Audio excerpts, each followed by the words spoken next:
No news only views.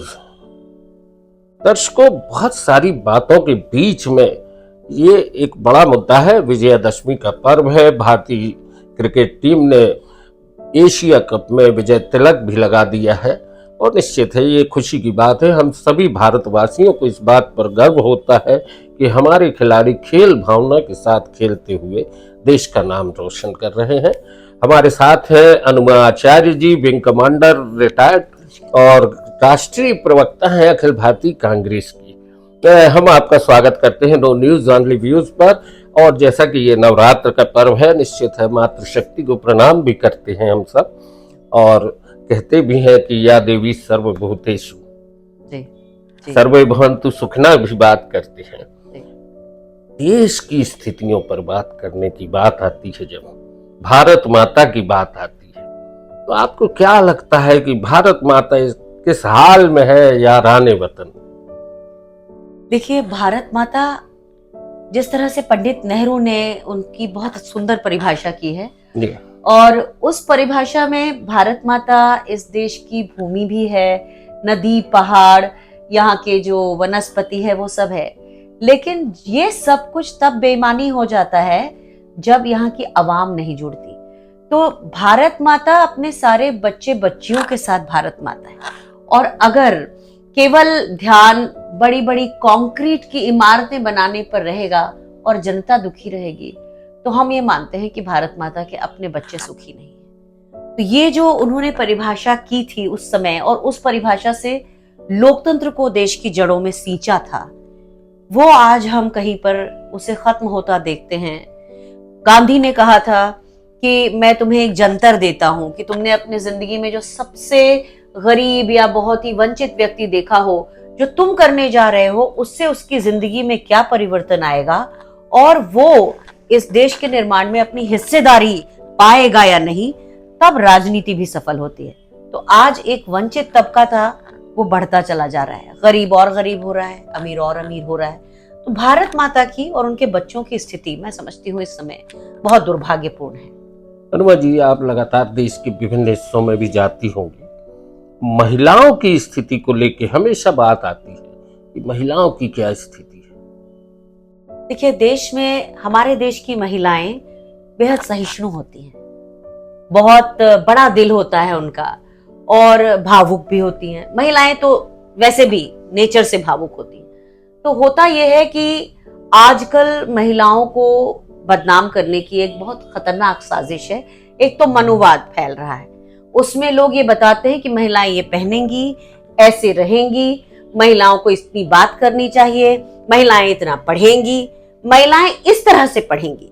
एक तो ये इस देश में बदलाव आया है, और जो बदलाव आगे जाती हुई महिलाओं के रास्ते का रोड़ा है, उसमें कई बार हम देखते हैं ट्रेंड चलते हैं, नो बिंदी नो बिजनेस। आप बिंदी नहीं लगाएंगी तो आपका कहीं पर कोई स्वागत नहीं होगा।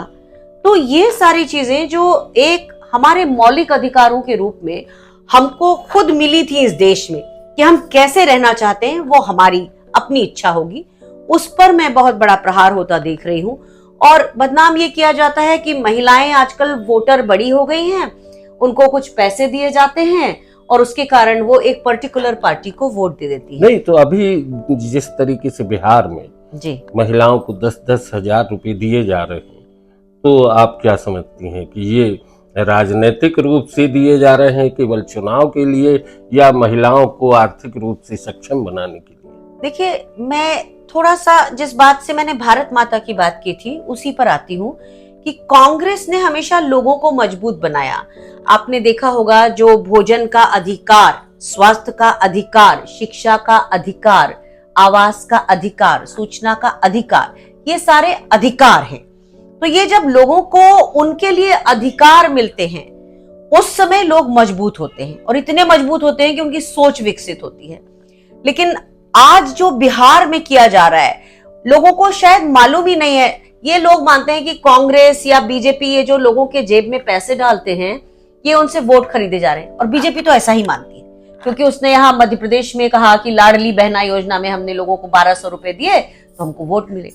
ये पैसे डालने की जो बात है, ये लालच की नहीं थी, लेकिन भारतीय जनता पार्टी ने उसका स्वरूप ऐसा कर दिया है। लेकिन महिलाओं का सम्मान भी तो है एक। नहीं, वही बताना चाह रही थी कि जो महिलाएं हैं हाथ रोक के खर्च करती हैं, तो हम जब कहते हैं कि हम महिलाओं के हाथ में 2000 रुपए देंगे, जो कि हम तो तेलंगाना में दे रहे हैं, जो हम कर्नाटक में दे रहे हैं, उससे हम ये चाहते हैं कि जो अपनी छोटी छोटी इच्छाएं होती हैं, चूड़ी, बिंदी, साड़ी कुछ लेने की, या अपने बच्चे के लिए पैसे इकट्ठा करके एक साइकिल लेने की जो इच्छा होती है, वो जब महिला पूरी करती है तो एक टैक्स जो होता है वो सरकार को जाता है और सरकार की अर्थव्यवस्था का पहिया घूमता है। ये पैसे उस लिए दिए जाने थे, लेकिन भारतीय जनता पार्टी ने क्या किया, 10,000 रुपए हम देंगे, महिला कोई उद्यम शुरू करेगी।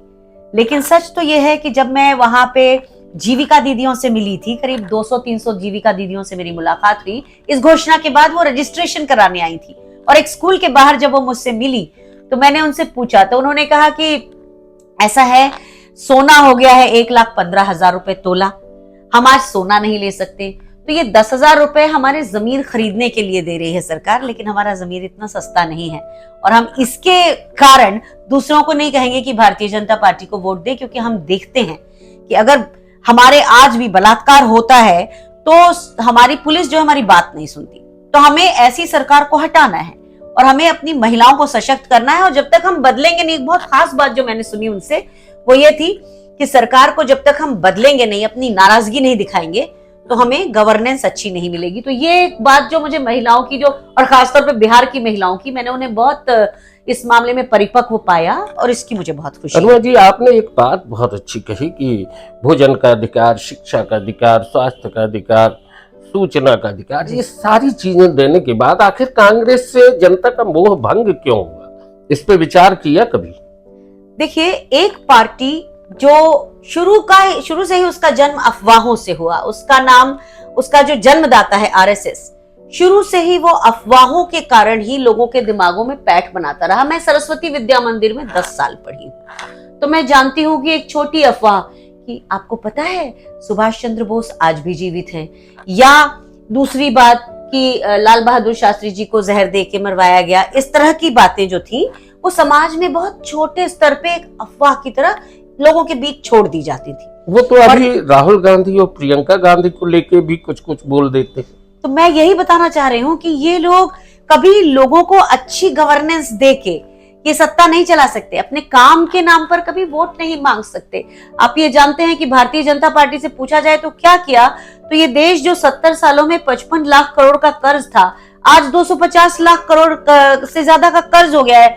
और उसका उन्होंने क्या किया है कि सीमेंट के बड़े बड़े भवन बनाए, जो भारत की 80% जनता जिसमें नहीं जा पाएगी, लेकिन हमारे बीच का जो सीमेंट था, जिससे हम सब आपस में बंधे थे, भाईचारा था, उसके ऊपर उन्होंने आघात कर दिया। तो इन सीमेंट के भवनों को मत देखिए, क्योंकि ये विकास वही रहेगा, आंखों को अच्छा लगेगा, लेकिन ये विकास आपके घर की नाली तक कभी नहीं पहुंचेगा। जो आपके मोहल्ले में बहती है वो बदबदाती रहेगी, गजबजाती रहेगी, वो हमेशा भरी रहेगी। तो इस विकास को विकास जब तक हम समझेंगे नहीं इसके बीच का फर्क, तो हम नहीं समझ पाएंगे कि बीजेपी और आरएसएस क्या करती है। आज भी अगर आप देख लीजिए तो कुकी मैती की लड़ाई हो रही है, कहीं हिंदू मुस्लिम की हो रही है, कहीं अगर मुस्लिम ही समाज है तो उसमें वो पसमानदा और दूसरे मुस्लिम्स के बीच में खड़ा कर देते हैं।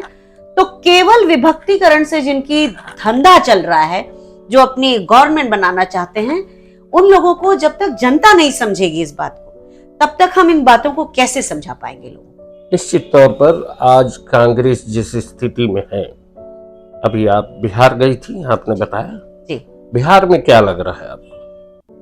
बिहार में जिस विधानसभा को मैं देख रही हूँ उसमें 19,500 वोट काटे गए हैं। कौन सा विधानसभा क्षेत्र? ये वैशाली जिले की राजा पाकर विधानसभा है जो आरक्षित है, और इसके अलावा एक वैशाली विधानसभा भी हम लड़ेंगे जो आरक्षित नहीं है, जहां भूमिहार समाज के लोग या ब्राह्मण या ठाकुर लोग लड़ते हैं। बिहार में जाति प्रथा कुछ हमारे यहाँ हमने जितनी मध्य प्रदेश में नहीं देखी, बिहार एक ऐसी भूमि है जहां हम जाति समीकरण जिस तरह से देश में है उसको बहुत पास से समझ पाते हैं। तो वहां पर 19,500 वोट काटे गए। ये वोट कटे किनके हैं? ये वोट कटे हैं रविदास लोगों के, यादवों के, पासवानों के, क्योंकि जैसे कंस को ये मालूम था कि देवकी का 8वां पुत्र ही उसे मारेगा, लेकिन उसने पहले से लेके 8वां की हत्या की, जिससे कोई भी उसे ये डर लगता था कोई तो ना मार जाए कहीं। तो चिराग पासवान को किंग मेकर नहीं बनने देना है, इसलिए पासवान वोट भी कट रहे हैं, मुस्लिम्स वोट कट ही रहे हैं। तो ईबीसी, ओबीसी, ये जो वोट्स हैं ये उनको काट रहे हैं। अब होता क्या है कि 5-6 हजार वोट चलिए हमने माना कि सही होंगे, हालांकि हर साल समरी रिवीजन होता है, तो इसका मतलब है कि समरी रिवीजन के नाम पे चुनाव आयोग हमारे साथ धोखा कर रहा था।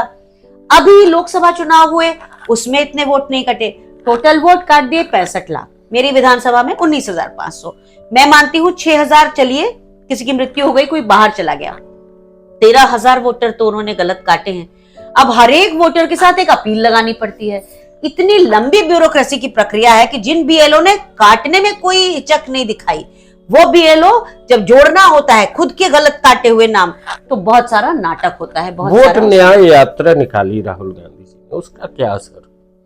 देखिए, पूरे बिहार के लोग राजनीतिक रूप से बहुत ज्यादा सक्रिय हैं, तो वोटर अधिकार यात्रा को बहुत समर्थन मिला और बिहार के गांव-गांव में लोग समझ गए हैं कि ये सरकार वोट चोरी से बनती है, लेकिन महिलाओं के ऊपर इसका कंधे पर ये डाल दिया जाता है कि महिलाओं की लालच से बनी है, जबकि जितनी भी सरकारें बनी है 2019 और उसके बाद से, ये सारी की सारी वोट चोरी से बनी है। और उसका मैं एक प्रमाण ये देती हूं कि कई ऐसी विधानसभा है, इसी बार 79 ऐसी विधानसभाएं थी, लोकसभाएं थी, जिनमें डाले गए वोट और जो काउंट किए गए वोट, उनके बीच में अंतर था। अगर समझ लीजिए उदाहरण के लिए कि 1 लाख वोट डले हैं और अब जब सारे प्रत्याशियों के वोट आप जोड़ेंगे तो वो 1,25,000 निकल। अनुराग जी थोड़ी सा रोकेंगे, आप चूंकि मध्य प्रदेश से भी आपका नाता है और अभी बिहार भी देख रही हैं आप, मध्य प्रदेश में इस समय क्या लग रहा है?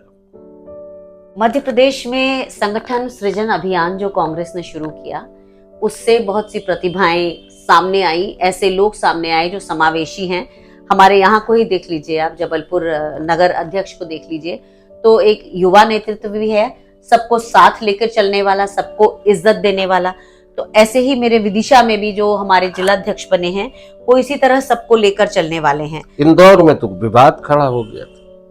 कई बार ऐसे होता है कि अगर 2 लोग बहुत ज्यादा पॉपुलर हैं या 3 लोग बहुत ज्यादा पॉपुलर हैं, तो उनमें से जब चॉइस होती है तो इस तरह की चीजें होना स्वाभाविक है। लेकिन हमारी पार्टी बहुत लोकतांत्रिक पार्टी। ये आरोप लगा कि रायशुमारी की चोरी हो गई, आप वोट चोरी की बात करती हैं। कई बार ऐसे होता है कि रायशुमारी जैसे हमने 100 लोगों से ली, उसमें से 25 लोगों ने तो एक को दिया और किसी एक को जैसे किसी को 20 मिले और किसी को 30 मिल गए, तो 30 वाले की तरफ फिर थोड़ा झुकाव हो जाता है।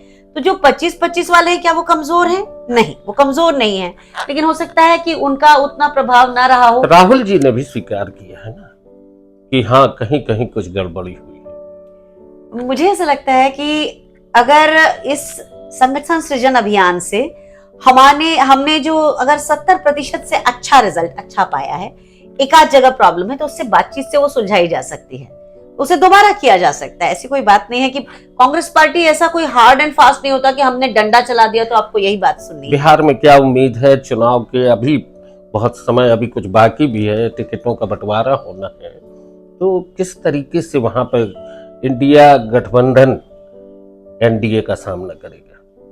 2 चीजें हैं। हम लोग जो आरजेडी जो पार्टी है वो वहां की मुख्य पार्टी है। कांग्रेस ने धीरे धीरे अपना ग्राउंड खोया है और उसे कांग्रेस समझ रही है।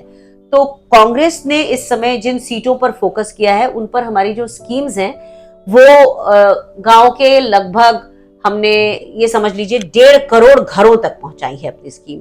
तो हमने काफी वोटर्स को जोड़ा है, लेकिन और लोग इससे बहुत खुश है। खासतौर पे सवर्ण समाज खुश है, क्योंकि वो नेचुरली कांग्रेस का वोटर होता था, उनको आरजेडी से प्रॉब्लम थी। लेकिन इस बार जब वो कांग्रेस को सक्रिय देख रहे हैं, तो उन्होंने हमसे ये कहा है कि हम जो वोट है, हमारा वोट कांग्रेस को जाएगा, और हम बहुत दिनों के बाद।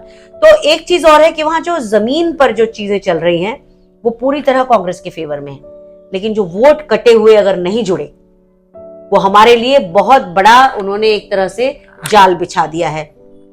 दूसरी चीज, जो इलेक्शन कमीशन जिस तरह से बेईमानी कर रहा है वो तो कर ही रहा है, लेकिन एक तो वोटर्स का कटना, और दूसरे हर जितने भी वहां पर वोटर्स हैं सबके लिए उन्होंने कुछ ना कुछ पैसे डाल दिए हैं। जैसे वकीलों को कहा, जो नए वकील हैं उनसे कहा कि हम 5,000 रुपये महीना देंगे।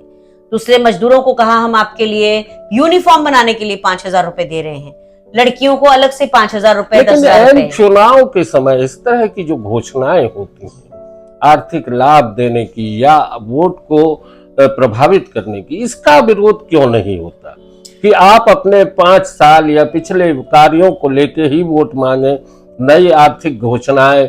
आप ये जो रेवड़ी बांटना बोलते हैं जो कि दिल्ली से शुरू हुआ। प्रधानमंत्री कहते हैं रेवड़ी बांटना, लेकिन रेवड़ी तो वो ही बांटते हैं, उनको जन भावनाओं से सरोकार नहीं है। उन्होंने सोचा कि भाई अगर मैं बिहार चुनाव हार गया तो मैं देश का चुनाव हार सकता हूं, अगले साल मध्यावधि चुनाव हो सकते हैं। इसीलिए प्रधानमंत्री इस कदर राज्य सरकार का जो रेवेन्यू है वो पूरा वोट खरीदने में लगा रहे हैं और हर तबके को वो कैश में पैसे दिलवा रहे हैं। दोस्तों, अनुमा जी से बहुत सी बातें करेंगे, लेकिन इसके पहले कि हम आपको बता दें कि आपका वोट बहुत कीमती है। अगर ये कोई खरीदता है तो आप उसका जवाब जरूर दें, क्योंकि आप बिकाऊ नहीं है। आपका एक अपना वर्चस्व है, आप संविधान के महत्वपूर्ण हिस्से को बचाए रखने का प्रयास करेंगे। लोकतंत्र की रक्षा में आपका एक वोट बहुत कीमती होता है। अनुमा जी, आपको क्या लग रहा है कि बिहार में इस तरीके से होगा? मैं ऐसा मान रही हूँ कि बिहार के लोग नीतीश सरकार जो कि बीजेपी द्वारा शासित है, सुशासन बाबू बोलिए, वो सुशासन बाबू थे जब तक उनको जिस तरह का मैंने जो सुना है उन्हें अल्जाइमर्स का प्रॉब्लम हो रहा है, तो अब उनका प्रयोग कर रही है बीजेपी। हर जगह जाते हैं कोई ना कोई कैश पैसे की स्कीम अनाउंस कर रहे हैं, लेकिन खुद के भाषण उनके बचाए जा रहे हैं। वो ज्यादा भाषण नहीं दे रहे हैं। आपने देखा होगा कि एक बार वो जनगण मन के दौरान अजीब तरह से किसी को इशारे कर रहे थे। तो एक बात बहुत साफ है कि वो अपनी जो मानसिक स्थिति सुशासन बाबू की थी, अब उनके जो मस्तिष्क के ऊपर जो सुशासन था वो खत्म हो चुका है। इसलिए उनका खाली चुनाव तक उपयोग किया जाएगा। और जैसा हम जानते हैं कि भारतीय जनता पार्टी जिसके साथ भी काम खत्म हो जाता है या तो उसे निगल लेती है या उसे दूध में मक्खी की तरह निकाल के फेंक देती है। तो इन दोनों में से कोई चीज हम देख रहे हैं और जेडीयू के लोग भी समझ रहे हैं, उनके वोटर भी समझ रहे हैं, जिसका फायदा कांग्रेस को और गठबंधन को होगा। दोस्तों, आज की चर्चा यहीं तक। अनुमा जी, बहुत बहुत धन्यवाद। आपका बहुत धन्यवाद।